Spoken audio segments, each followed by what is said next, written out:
GTA Vice City. The music, the neon lights, the chaos, and of course, the missions that nearly broke our controllers. Some were fun, some were frustrating, and then there were some that made us want to punch the screen or even uninstall the game itself. In this video, we're counting down the top 5 hardest missions in GTA Vice City that really tested our patience, skill, and even sanity.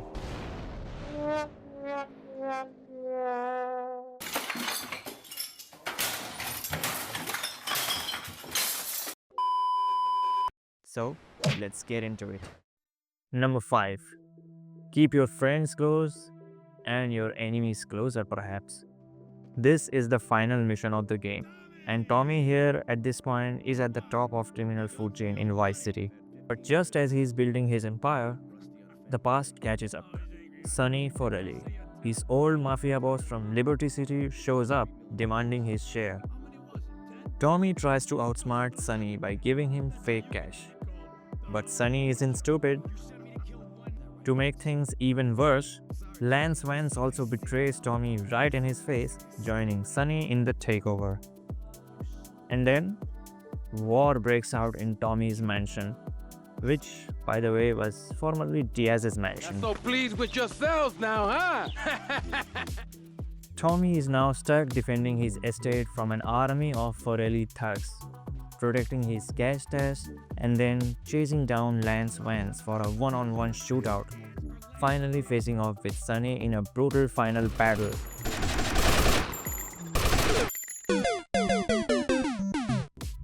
The pressure of this mission being the final one makes it even more harder. The mansion is filled with Sonny's mafia mobs.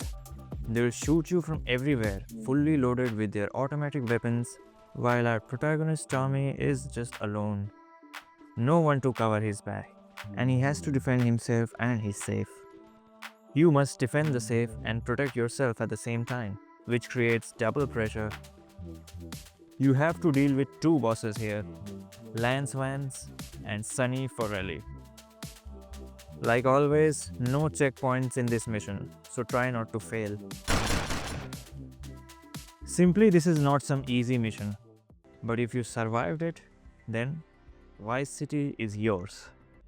Next up at number 4, we have Publicity Tour. In this mission, Tommy gets a call from Love Fist, the wild rock band who somehow causes more chaos than an entire gang war.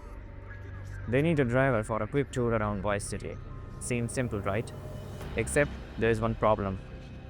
The limo is rigged with a bomb, and if you slow down, kaboom! Mission failed.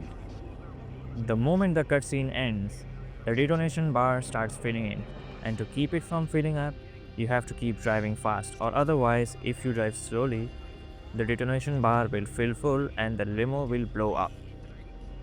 And to make this mission even worse, you're not driving on a wide open road. Instead, you're weaving through the tightest corners of downtown Vice City, where one wrong turn means instant execution. Meanwhile, the band is working on defusing the bomb and shouting the dumbest things imaginable the whole time.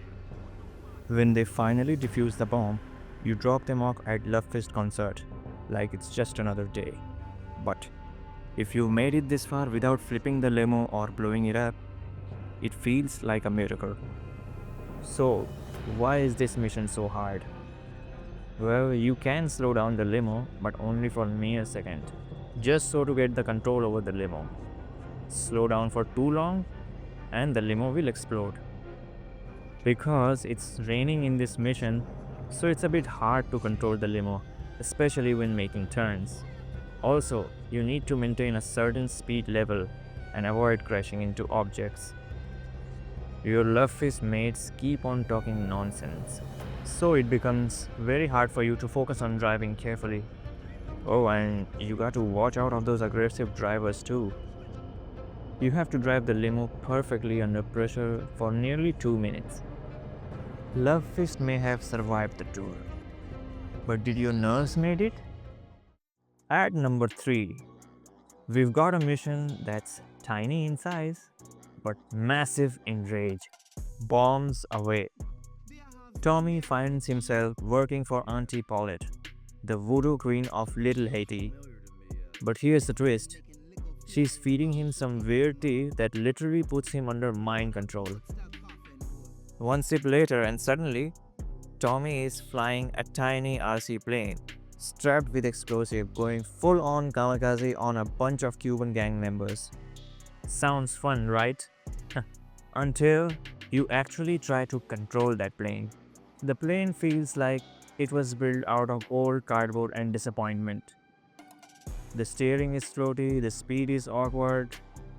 Simply good luck trying to maneuver that plane above the Cuban gangsters, vehicles, and boats. Meanwhile, the Cubans on the ground are armed and accurate. They can shoot your RC plane out of the sky in seconds, as if they were playing some of those old retro games. Duck Hunt. You'll need to drop 4 bombs here, one on a parked Cuban vehicle and other bombs on the 3 other boats. Once a bomb is dropped, the Cubans will start escaping on boats, and in that case, you also have to chase them and then drop bombs on those moving boats.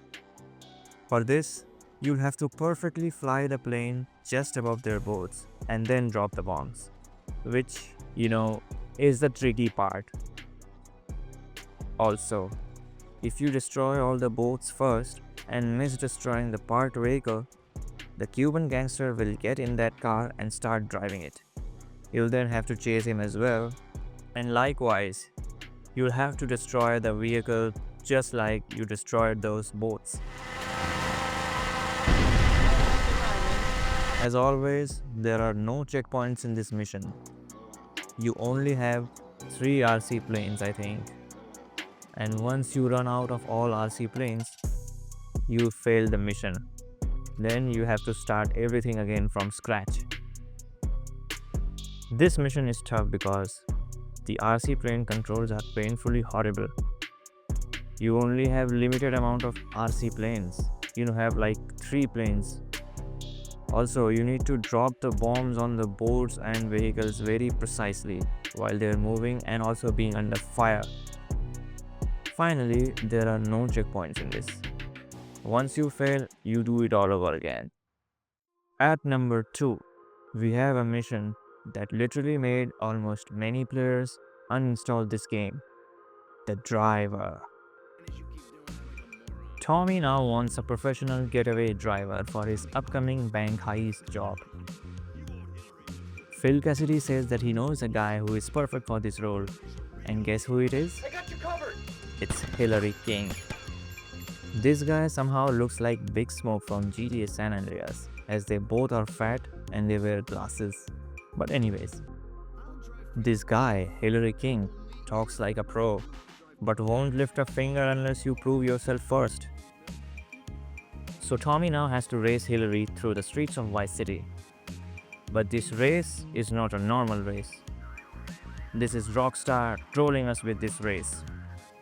Hillary is driving a sports car while Tommy is driving a standard car, and the moment the race begins, Hillary immediately gets ahead of the player, leaving player in the dust, and the player is left to slowly catch up to him, which is not easy. To make this race even worse, you also get a 2-star wanted level, which makes the cop cars come after you.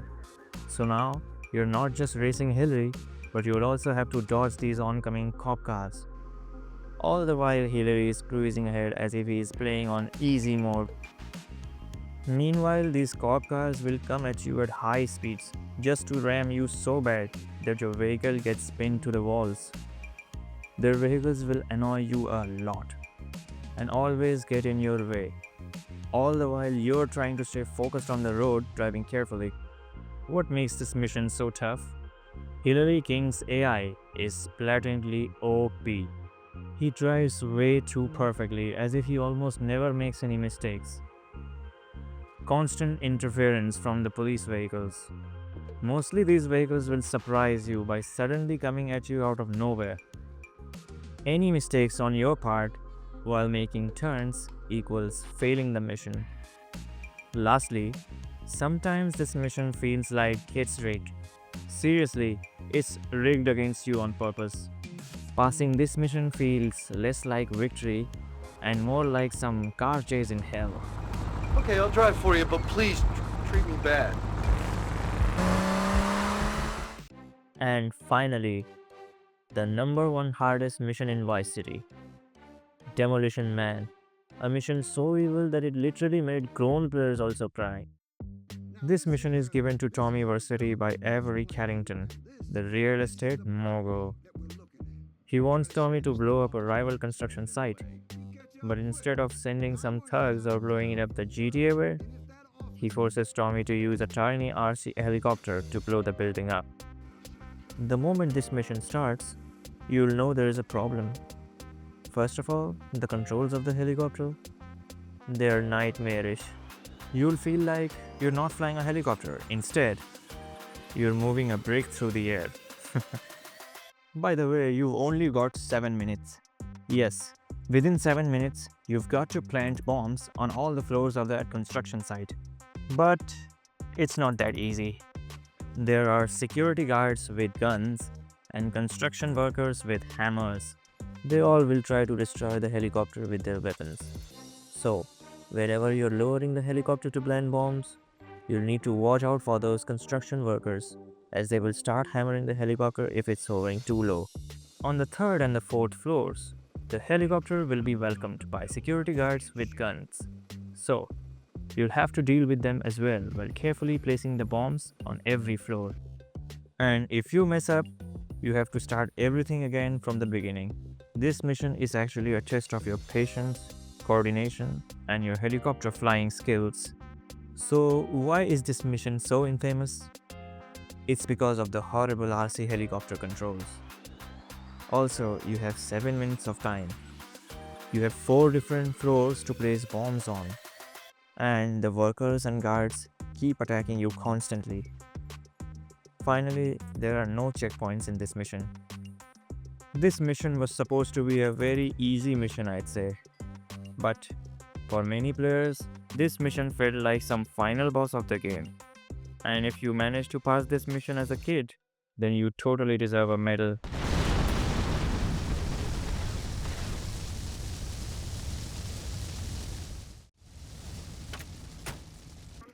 And there you have it. 5 missions of GTA Vice City that made us all question our sanity. Whether it was flying a janky RC helicopter or being chased by cops during a race which we didn't ask for. These missions proved one thing: Vice City didn't pull its punches. So, which of these missions made you rage out the hardest? Or did I miss out on listing any other hard mission which gave you a hard time? Let me know in the comments. But if you've beaten all of these missions in your first try, then you're not just a gamer. You're a myth, I'd say. Luckily, I've made trick videos that you can watch if you're having trouble passing any of these missions. You can find the trick videos links in the description of this video. Finally, don't forget to like, subscribe and comment for more GTA videos. Catch you in the next one.